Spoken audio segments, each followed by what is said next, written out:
Ada nabi yang diajak mabuk-mabukan sama anak-anaknya. Ya, ujian kan ada dua ya. Pertama, karena kita terus kemudian ngelihat maksiat kita mau, tapi ada satu lagi. Ketika kita ngelihat orang belum bisa berbuat baik, kita juga sedih. Nabi Muhammad itu beratnya di situ. Yeah. Dia tuh mikirin orang banget sampai ketika ada orang misalnya nggak melakukan sesuatu yang seharusnya, dia tuh sedih banget. Sampai Allah bilang di dalam Al-Quran, dia tuh sangat merasa sakit, sedih, berat ketika melihat orang masih ada yang sulit gitu maksudnya.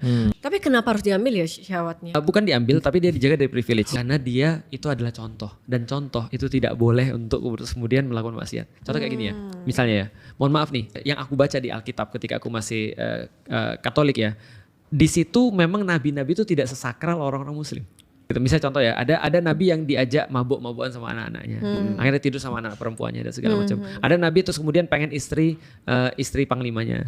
Sehingga dia terus kemudian mengutus panglima ini pergi ke perang, lalu terus kemudian meninggal, istrinya dinikahin dan segala macam. Atau misalnya menggambarkan seperti misalnya Nabi Yakub misalnya. Nah, jadi dari situ kemudian datanya kenapa nabi nggak gitu. Tapi kalau di dalam Islam semua nabi itu maksum. Semua nabi itu tidak punya dosa. Termasuk Daud, termasuk Zakaria, termasuk Yakub, termasuk semua nabi. Itu adalah tidak punya dosa. Jadi karena mereka adalah contoh.